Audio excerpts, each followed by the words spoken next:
Assalamualaikum warahmatullahi wabarakatuh. Saya Nosyada binti Roslan.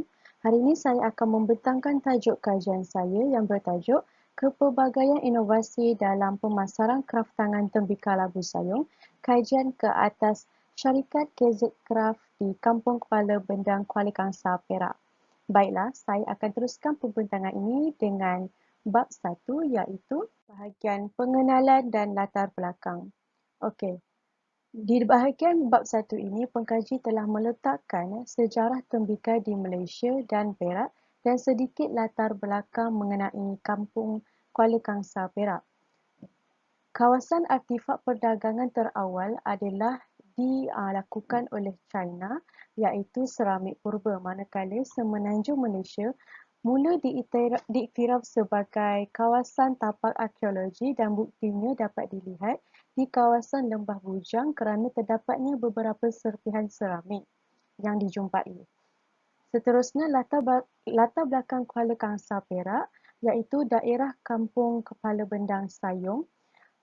Kawasan ini merupakan kawasan awal yang memulakan perusahaan pembuatan labu sayung dan juga labu Pulau Tiga. Pada dahulu kala, labu sayung ini diinspirasikan daripada buah labu tua yang dikeluarkan isinya dan dikeringkan untuk dijadikan bekas menyimpan air dan minuman. Okey, generasi terawal yang mengusahakan perusahaan labu sayung ini adalah Puan Hasnah Adnan yang lebih dikenali sebagai Nila Hitam dan Encik Osman Satar yang dikenali sebagai Tok Kalub.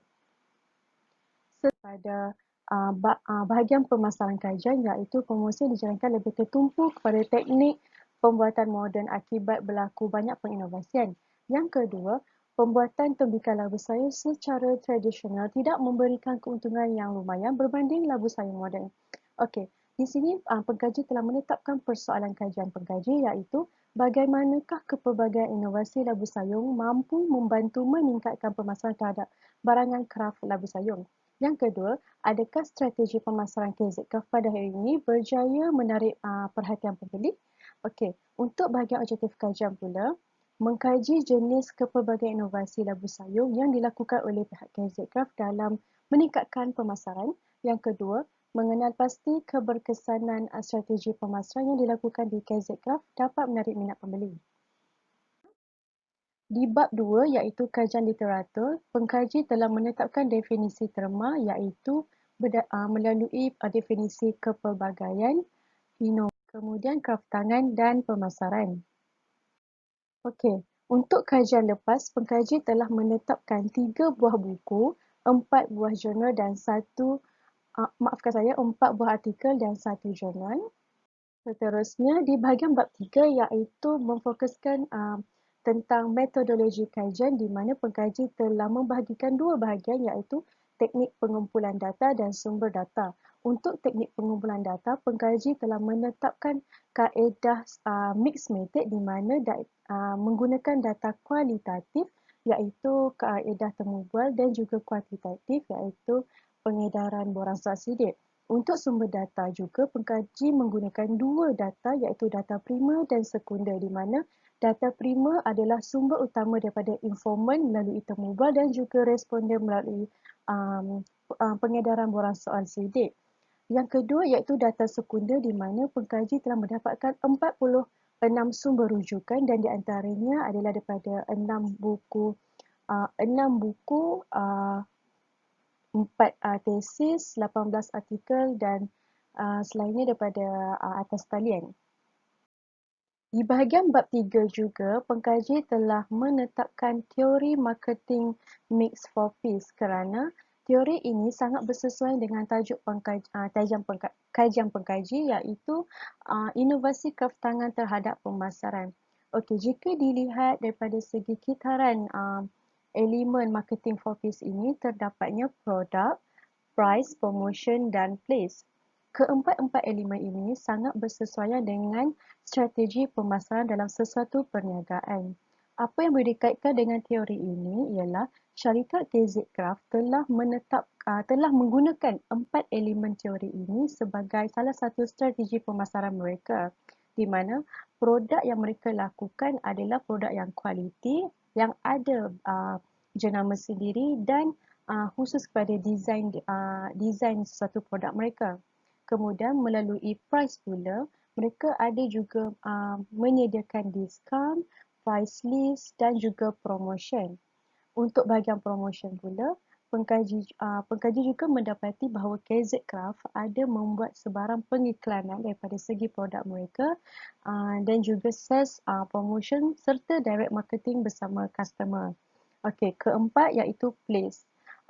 Syarikat KZ Craft juga sangat mementingkan tempat pengedaran mereka untuk mudah dicari oleh pelanggan. Okey, seterusnya bab 4. Okey. Bab 4 ini adalah mengenai analisis data dan dapatan kajian di mana data responden pengkaji telah menggunakan kaedah mixed method iaitu kaedah temu bual. Melalui kaedah temu bual, pengkaji telah menetapkan 4 informan yang ditemu bual iaitu Puan Rafiza Al-Ilian binti Abdul Razak merupakan pengusaha KZ Craft dan pengkaji telah menemu bual beliau melalui aplikasi WhatsApp. Kedua, Encik Muhammad Farid bin Zamari iaitu Ketua Kampung Kepala Bendang. Pengkaji juga telah menemu bual beliau melalui aplikasi WhatsApp. Ketiga, Cik Siti Sazwani Amirah binti Zulkafli merupakan seorang pekerja daripada syarikat KZK dan pengkaji juga telah menemu bual beliau melalui aplikasi WhatsApp. Dan yang keempat, informan keempat iaitu Encik Ridwan bin Hamli merupakan seorang pengusaha lain daripada syarikat yang lain iaitu syarikat Windcraft dan pengkaji telah menemu bual beliau menggunakan alat komunikasi telefon bimbit.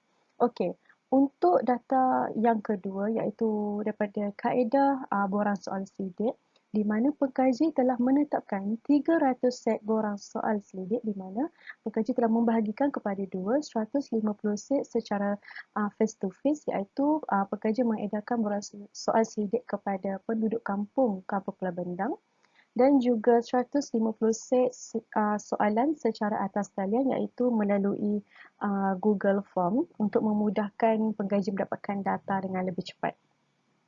Seterusnya, ini merupakan data demografi dan inilah carta-cartanya. Yang pertama dari segi jantina di mana perempuan adalah kekerapan yang paling tertinggi iaitu sebanyak 177 responden bersamaan 59% yang datang berkunjung ke syarikat KZK.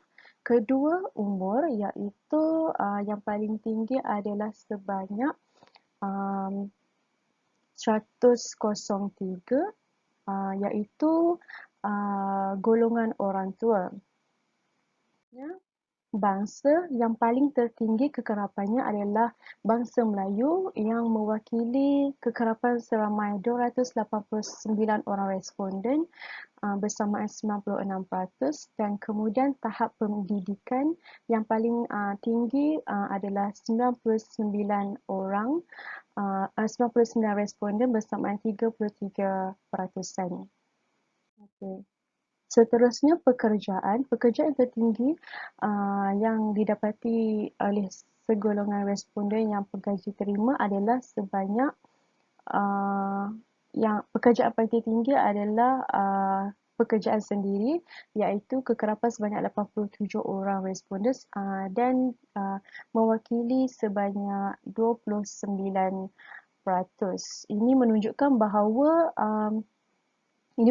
bahawa kebanyakannya penduduk kampung bekerja sendiri yang hadir berkunjung ke syarikat KZ Craft ini. Okey, untuk graf yang seterusnya, ini merupakan soalan daripada bahagian B untuk pengenalan kraftangan labu sayung di mana pengkaji telah menetapkan soalan seperti adakah anda seorang penggemar kraftangan tembikar labu sayung? Okey, untuk graf ini ternyata jawapan dia adalah paling tertinggi iaitu menerima kekerapan sebanyak 260 orang responden dan mewakili sebanyak 86.7% yang masih menggemar pembuatan labu sayung ini. Okey, seterusnya dapatan kajian.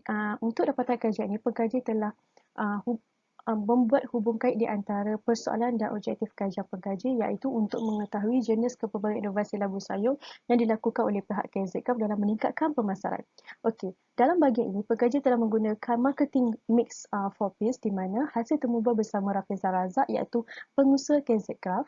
Beliau telah memberi pandangan dan jawapan beliau melalui marketing mix 4Ps ini, iaitu untuk produk, beliau menyatakan bahawa memperbanyakkan produk inovasi untuk meningkatkan keuntungan pemasaran. Kedua, harga yang ditawarkan oleh KZCraft murah dan berpatutan. Untuk harga. Okey, yang ketiga, Kampung Kepala Bendang adalah asal usul labu sayur sejak bermulanya sejarah awal perusahaan labu sayur, iaitu Blaze. Keempat adalah menawarkan kaedah pengurangan harga dari segi promotion. Baiklah, ini merupakan graf daripada objektif yang pertama untuk dapatan kajian pengkaji, iaitu pada pendapat anda, jika labu sayur mengalami pembaruan dari segi inovasi, adakah ia menarik minat pembeli? Okey, untuk graf ini, jawapan yang paling tertinggi yang diterima oleh responden pengkaji adalah sangat setuju, iaitu sebanyak 179 orang responden mewakili 58.7% yang menerima sangat bersetuju. Yang kedua ialah, pada pendapat anda, adakah memasarkan inovasi kraftangan labu sayur hingga ke antarabangsa merupakan salah satu inisiatif terbaik dalam mempertingkatkan seni kraftangan? Okey, jadi yang untuk bahagian graf yang kedua ini, respon telah memilih sangat setuju, iaitu seramai 168 orang responden mewakili 56% yang telah memilih sangat setuju. Next slide, iaitu secara keseluruhannya, adakah terhasilnya inovasi kraftangan labu sayur ini mampu meningkatkan pemasaran kraftangan?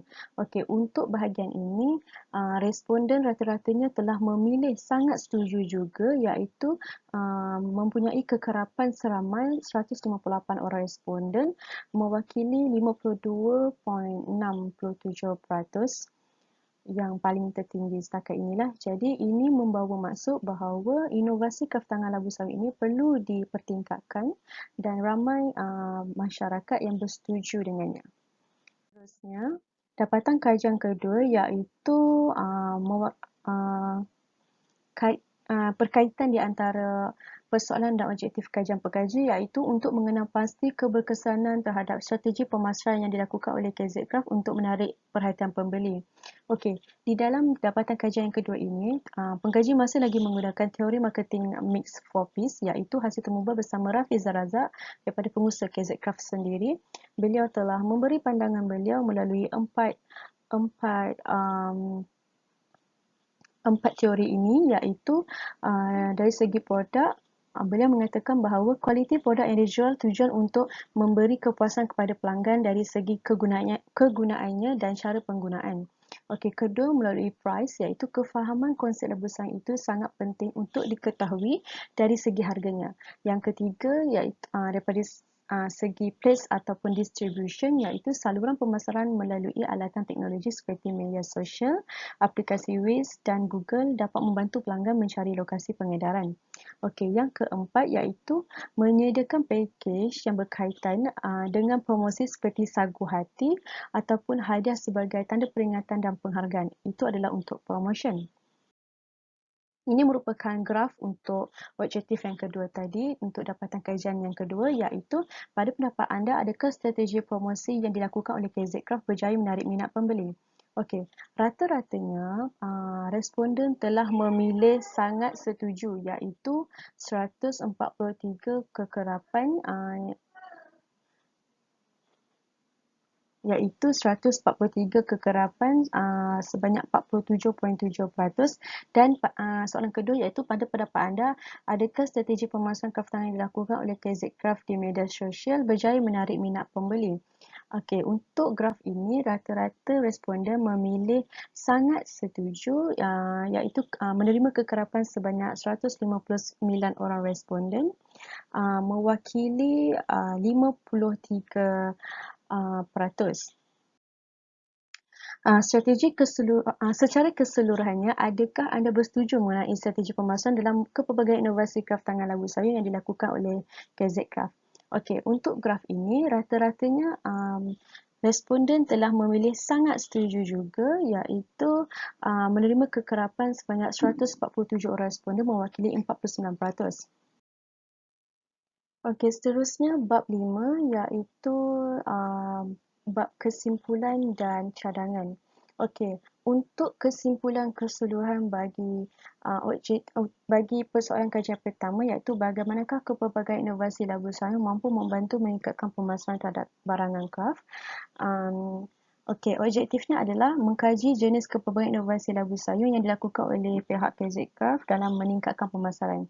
Okey, objektif keseluruhan bagi objektif yang pertama telah pun dicapai apabila inovasi tersebut telah mengalami banyak pembaharuan.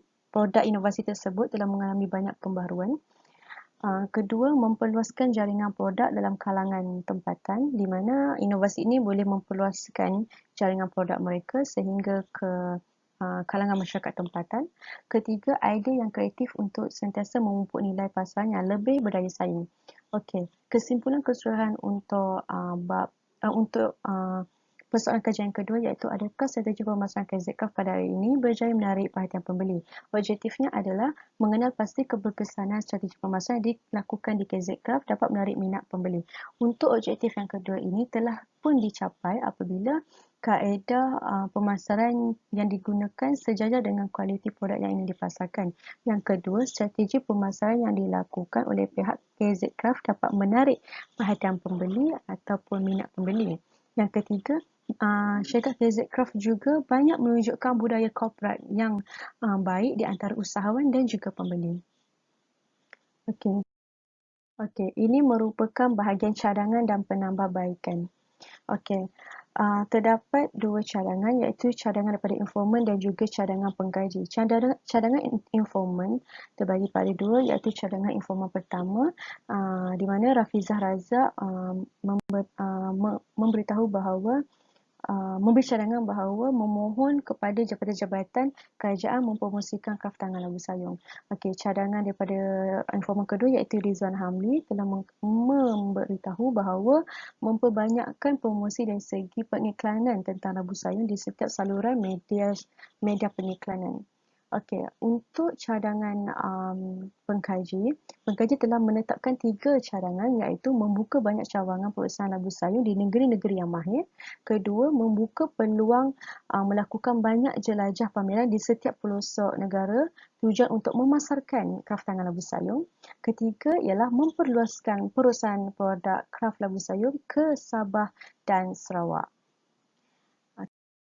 Okey, penutup. Ini merupakan penutup keseluruhan kajian ini di mana secara keseluruhannya kelima-lima bab ini membantu pengkaji untuk mencapai konteks kajian yang dikaji. Kajian yang telah dilakukan oleh pengkaji jelas dan tercapai dari segi pembentukan objektif dan kaedah kajian dilaksanakan. Hasil dapatan kajian yang diperoleh juga adalah tepat dan cadangan dikemukakan sangat membantu untuk rujukan masa akan datang. Secara keseluruhannya, segala hasil kajian yang dilakukan sangat menepati kandungannya dan berkait rapat dengan tajuk kajian pengkaji. Rujukan. Okey, ini adalah hasil rujukan pengkaji dalam kajian ini. Jadi itu sajalah pembentangan saya pada hari ini. Sekian, terima kasih.